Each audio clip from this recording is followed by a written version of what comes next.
en cuestiones aeronáuticas, se dice así la especialización, Diego. O aerocomercial. Aerocomercial. De hecho, tiene un avión en el saco. Mira, no quede ninguna duda, en la solapa. ¿Cómo andás? ¿Cómo estás? Bueno, yo te saludo a la distancia, ya nos saludamos antes, ¿vio? Y también está Yanina Álvarez en el móvil. Sí. La idea es saber qué pudo haber pasado.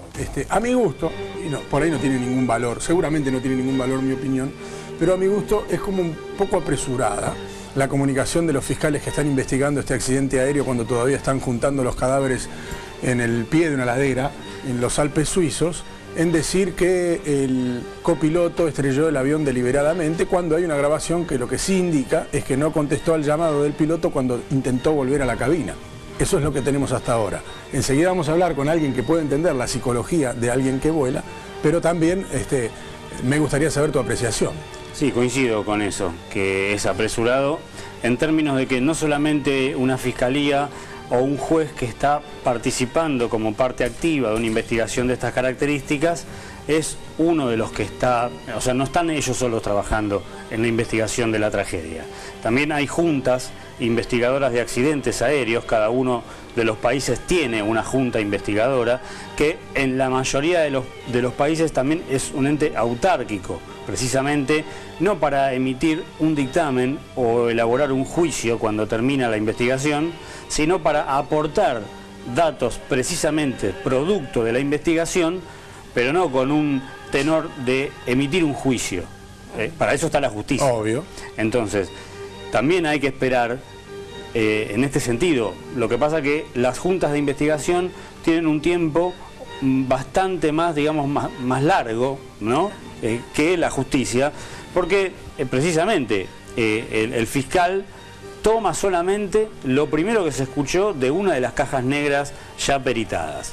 Hay que ver qué es lo que se escucha durante los 30 minutos de ese contenido en la caja negra. Está faltando la otra caja negra. Los aviones tienen dos. Lo que se encontró fue la caja negra con los datos de las voces que se grabaron. Ahora viene la otra parte en donde hay que recabar la información de los parámetros de vuelo del avión y si coincide lo que pasó y lo que grabó la caja negra de voces con lo que tiene la caja negra de datos de vuelo, ¿no? Parámetros de cómo venía de altitud, turbinas, sistemas hidráulicos, sistemas de comunicaciones también. Todo eso tiene que coincidir para después emitir, sí, un dictamen en donde, sí, están todas las pruebas dadas para poder decir y asegurar que el piloto tomó la decisión, o no sé, o de suicidarse, o de, por una razón psicológica que habrá que estudiar, termina estrellando la nave. Ya profundizamos. Yanina Álvarez, ¿con quién estás? Contanos vos. Estamos junto al doctor Modesto Alonso, él es psicólogo, especialista en aeronáuticos, de hecho da clases de la materia en la Universidad de Buenos Aires y por supuesto, doctor, que bueno, hoy decíamos la cantidad de consultas que ha recibido en el día de hoy con respecto a esta tragedia aérea, cómo se puede analizar al menos lo que se sospecha hasta el momento, esta actitud que podría haber tenido el copiloto. En principio reafirmaría lo que acaba de decir el señor que habló antes, porque así es técnicamente. El sistema sociotécnico aeronáutico es muy complejo, pero es muy seguro. De hecho, sigue siendo lo más seguro que hay en materia de transporte. Tal es así que por eso tiene tanta repercusión, además, el hecho de que haya un accidente. Por ahora lo tenemos que denominar así. Luego, ¿qué pasó? Aún es muy temprano para saberlo porque es nuestra angustia la que nos hace querer saber qué pasa. Pero en realidad la visión moderna de los accidentes hace que uno tenga que entender desde el sistema qué partes fallaron, qué partes se coordinaron, qué fue lo que sucedió para llegar al punto en el que en este momento sabemos poco de lo que pasó. De aquí a que sepamos cómo y por qué pasó, va a pasar mucho tiempo. Melina, el doctor Alonso te está escuchando. Gracias, Yani. ¿Cómo le va, Alonso? Buenas tardes. Antes nos preguntábamos sobre la cantidad de test a los que son sometidos los pilotos, quienes tienen la enorme responsabilidad de navegar un avión que lleva 150, 200 personas, y nos explicaban que aquí en Argentina incluso son más intensos estos exámenes que en Europa. ¿Usted comparte? ¿Son más exhaustivos? Tradicionalmente Argentina ha tenido una actitud científica y profesional médico-psicológica de exámenes muy completos y de seguimientos muy exhaustivos de la situación de los pilotos, dada su responsabilidad. El instituto, por ejemplo, el Instituto Nacional de Medicina Aeroespacial de aquí de Buenos Aires, que rige en buena parte del país, es un instituto líder en el mundo, con una gran producción científica, de docencia, de investigación y con una asistencia intensiva a todo el personal de vuelo. Hay pautas que son internacionales, que cada país le da algunas modificaciones de acuerdo a lo que cree, pero hay una básica de condiciones médicas y psicológicas que hacen a la salud, porque la salud está en directa relación con la seguridad.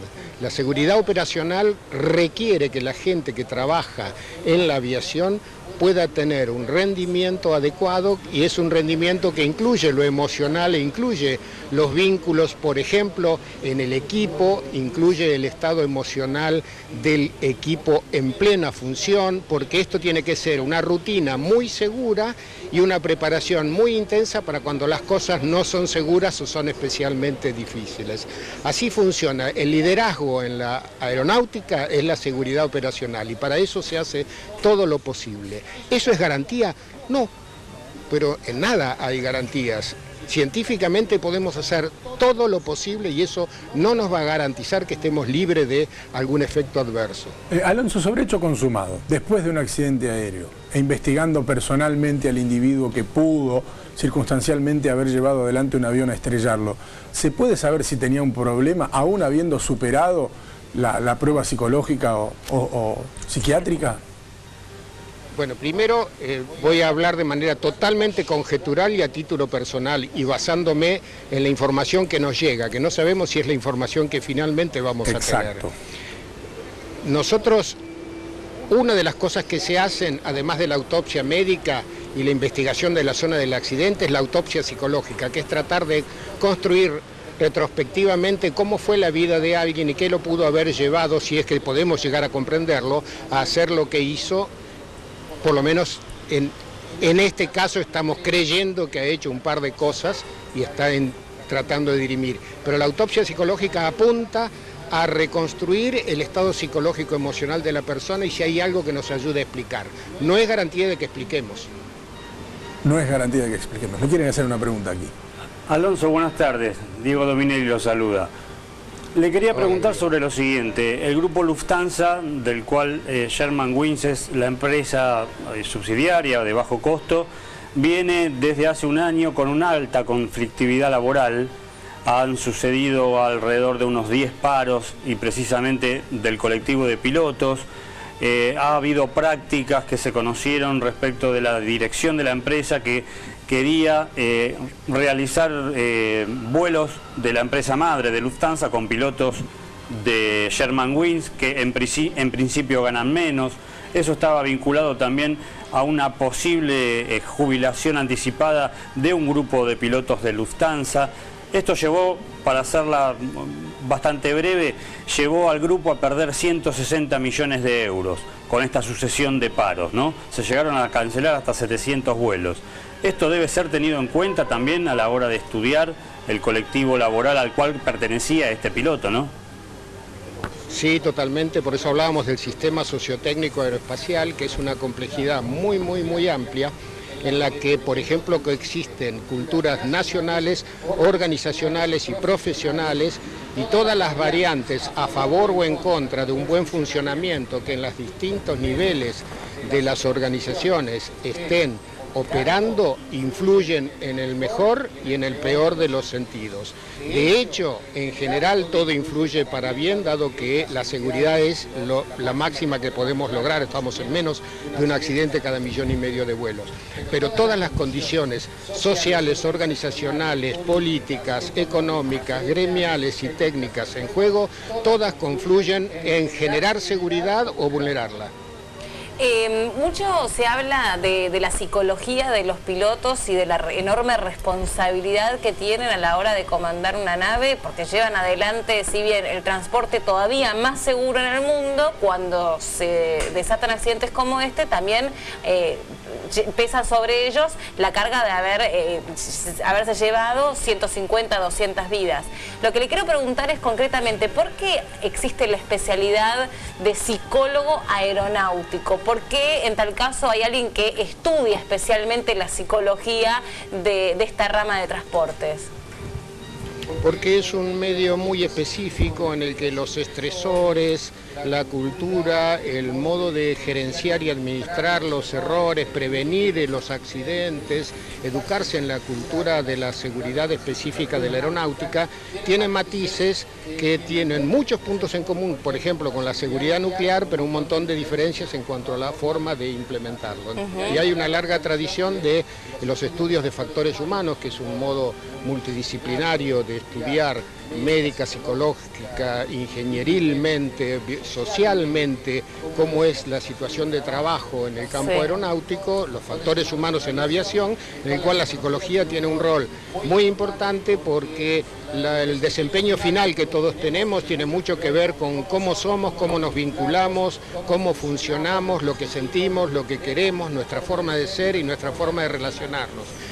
Los accidentes muy rara vez son por factores técnicos específicos, algo que se rompe. En general, la parte más vulnerable del sistema sociotécnico aeronáutico, el nuclear, el militar, cualquiera, somos nosotros los seres humanos. Por eso la psicología es fundamental y el estudio de los factores humanos en su integralidad, que hay una profesión llamada ergonomía que hace la misma integración, es fundamental en la seguridad aeronáutica. Modesto Alonso, psicólogo aeronáutico desde el móvil con Janina Álvarez, muchísimas gracias. Gracias a ustedes, buenas tardes. Buenas tardes. Ahora, ¿por qué? Y me parece que esta vez, insisto apresuradamente, la responsabilidad siempre cae sobre el que lleva adelante la aeronave, desde tu experiencia.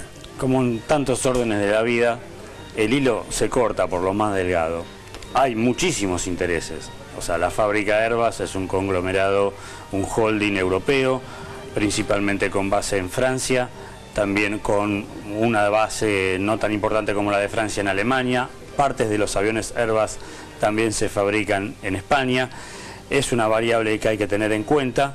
Tenemos también antecedentes ante accidentes fatales como el de el Air France en el año 2009, que cayó en el Atlántico, hasta donde los mismos familiares de las víctimas, los mismos franceses, han salido a la calle y han protestado en función de la información que se ocultó de ese accidente. Por alguna razón, y estimo que no hay que ser muy inteligente para darse cuenta cuál es, nunca la culpa la tiene el artefacto, nunca la culpa la tiene la aeronave.